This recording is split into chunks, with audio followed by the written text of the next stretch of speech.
Hello friends. आज मैं आपको उत्तराखंड के धराली गांव में मंगलवार को घटी घटना तथा तीव्र गति से मलबे के प्रवाह की से धराली गांव के विनष्ट हो जाने के संदर्भ में पूर्ण जानकारी दूंगा। इसलिए कृपया आप मेरे चैनल में अंत तक बने रहिए तथा यदि चैनल में नए हैं तो कृपया मेरे चैनल को सब्सक्राइब कर दें, लाइक कर दें तथा बेल आइकन को प्रेस कर दें तथा वीडियो को अधिक से अधिक लोगों तक पहुंचाने का प्रयास करें, शेयर करें ताकि आपको आने वाली वीडियो को मैं भविष्य में भेज सकूं। आपने देखा होगा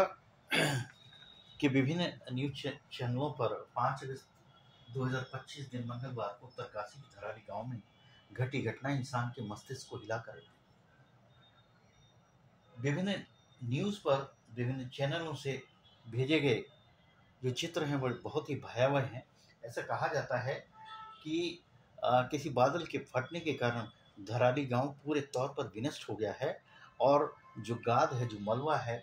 वो ऊपर से आया पहाड़ से और पूरे गांव को बहाकर ले गया। जहां पर बहुत सारे होम स्टे, बहुत सारे घर, बहुत सारी इमारतें, बहुत सारे भवन और हजारों की तादाद में लोग बाग वहां पर मौजूद होंगे जिनका कहीं अता पता नहीं है। जिनमें बहुत सारे लोग भागकर बच गए और जो बच गए उनका सौभाग्य था और जो नहीं बचे उनका अता पता नहीं है। उनके परिजन उन्हें ढूंढने का प्रयास कर रहे हैं। ऐसा कहा जा रहा है कि वास्तव में ये जो घटना है, ये घटना बादल के फटने के कारण, एकाएक पानी की बहुत अधिक मात्रा आ जाने के कारण गाद मलबा जो पहाड़ के ऊपर से आया और सीधे धराली गांव के ऊपर से बहाता हुआ उस गांव को नीचे की तरफ ले गया और पूरी तरह मलबे में तब्दील हो गया, जिसमें भारी भवन, इमारतें और बहुत सारा नुकसान हुआ।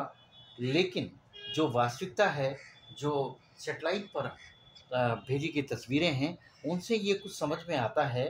कि जो ग्लेशियल लेक्स हैं, ब्रिज हैं, जो अपस्ट्रीम पर बनी हुई हैं, जो शिखर पर हैं, जो उत्तराखंड के उत्तरकाशी जिले के शिखर पर हैं, जो हरसाली गांव के और ऊपर जो बनी हुई हैं और धराली के ऊपर बनी हुई हैं, वहाँ पर बर्फ़ का बेहद बहुत चारों तरफ पहाड़ों पर बर्फ़ का जमाव है तथा वहाँ पर तमाम ग्लेशियर लेक बने हुए हैं जो अपस्ट्रीम से डाउनस्ट्रीम की तरफ जाने के लिए एक तरीके से बहुत ही उत्सुक हैं, यानी कि बेताब हैं। और आरंभ में जो है वो ये जो सस्पिशन हुआ था कि क्लाउड बस्ट के कारण ये धराली गांव विनष्ट हुआ है, वहाँ पर विनाशकारी जो आपदा आई है। लेकिन इसके विपरीत कुछ अन्य जानकारियाँ जो मिली हैं और सैटेलाइट डाटा जो सजेस्ट करता है कि ग्लेशियल झीलों के फटने के कारण ही जल स्रोत से भारी मात्रा में फ्लड फ्लो हुआ है। और ये विनाशकारी घटना जो कि आश्चर्यचकित कर देने वाली है, वह वास्तव में केवल और केवल ग्लेशियर लेक्स के फटने के कारण ही हुई है। और इसके लिए हम निश्चित रूप से ग्लोबल वार्मिंग को रेस्पॉन्सिबल ठहरा सकते हैं, क्योंकि जितना ज़्यादा इस हमारे भूभाग में जितना ज़्यादा गर्मी उत्पन्न हो रही है, धीरे धीरे करके ग्लोबल वार्मिंग हो रही है और इसका प्रभाव पहाड़ों पर भी हो रहा है। और जो बर्फ़ के पहाड़ हैं वो धीरे करके जहाँ पर उन्हें स्थान मिलता है वहाँ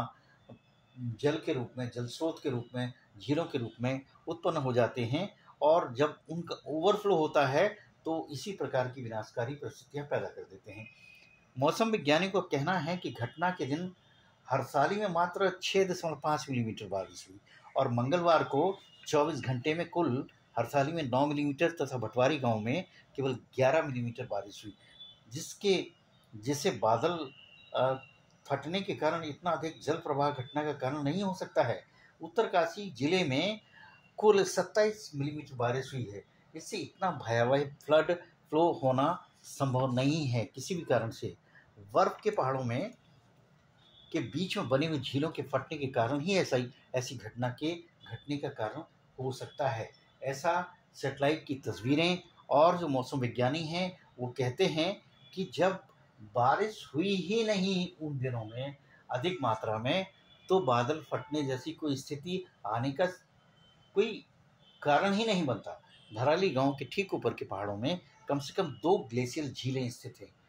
जिनके ओवरफ्लो होने के कारण अथवा ग्लेशियर के फटने के कारण इतनी बड़ी त्रासदी होने की संभावना है। आपको बता दें कि लगभग 1266 ग्लेशियल झीलें, जो छोटी और बड़ी भी हैं, उत्तराखंड में स्थित हैं, जिनमें से कइयों के प्रवाह जिनका प्रवाह नीचे की ओर होता है। और हम देखते हैं कि जो अपस्ट्रीम में बनी हुई झीलें हैं, निश्चित रूप से जब पानी ओवरफ्लो होगा तो वो डाउनस्ट्रीम की तरफ जाएंगी, और यदि वो फट गई तो डाउनस्ट्रीम में इतनी अधिक मात्रा में पानी आएगा और इतना उसका वेग होगा, इतना दाब होगा, इतना प्रेशर होगा कि जो कुछ भी उसके सामने आएगा तो उसे वो बहा कर ले जाएगा।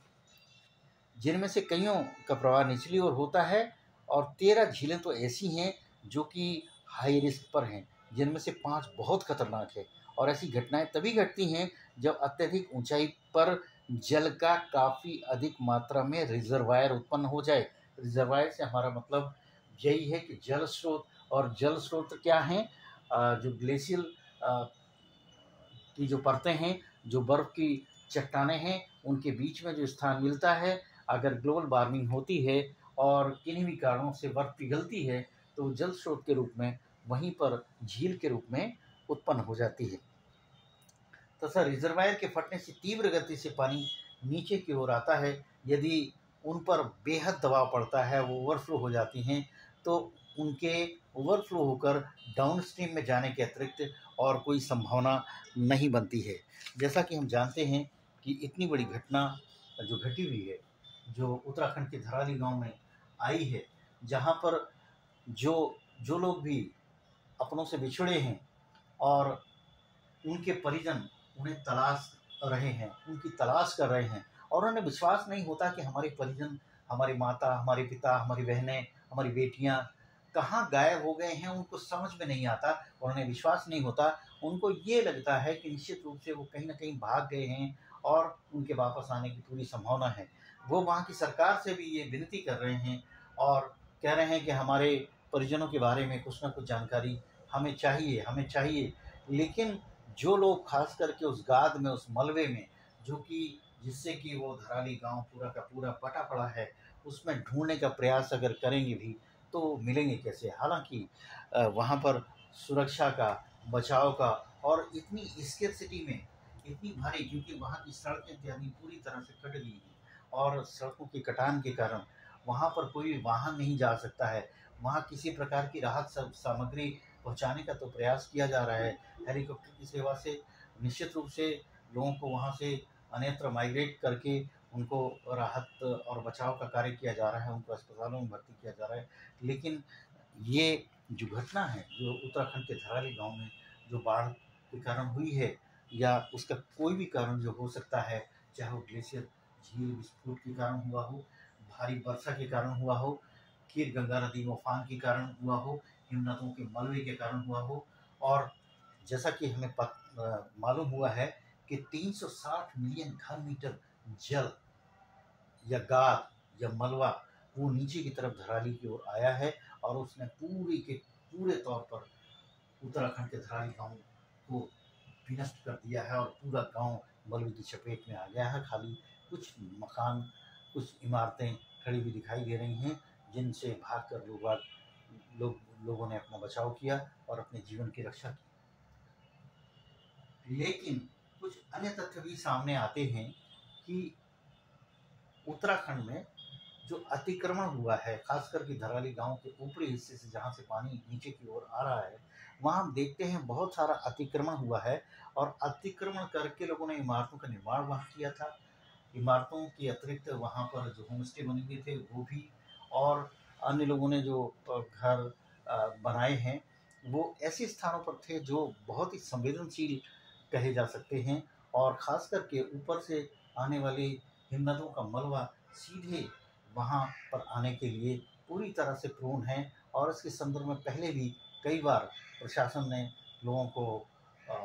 अलर्ट रहने के लिए बोला है। एक अन्य जो बात है जो खास करके उत्तराखंड में देखने को मिली है, मैं स्वयं जो है वो अप्रैल के महीने में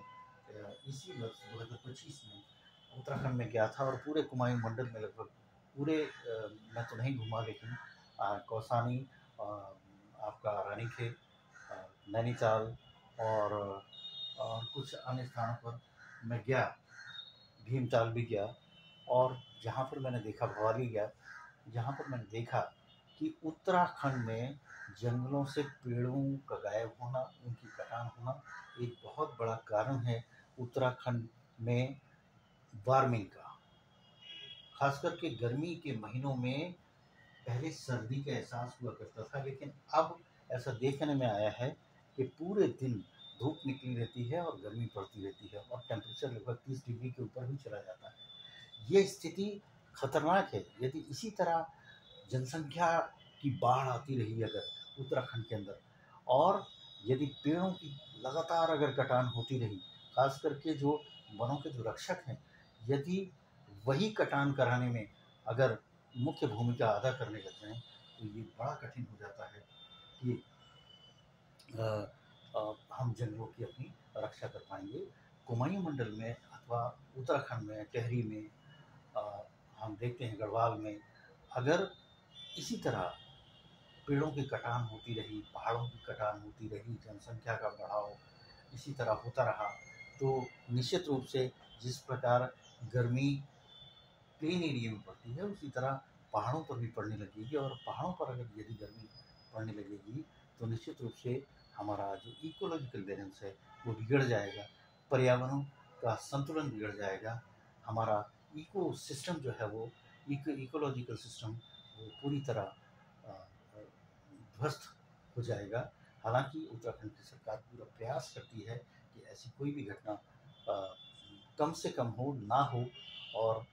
जंगलों से किसी भी प्रकार से अनावश्यक रूप से पेड़ों की कटान ना हो। हम आशा करते हैं कि उत्तराखंड के थराली गाँव में आई बाढ़ के कारण अधिक से अधिक राहत और बचाव का कार्य आगे भी चलता रहेगा, और अधिक से अधिक जीवन की सुरक्षा के लिए जो भी उपाय हो सकते हैं वो किए जाएंगे। धन्यवाद।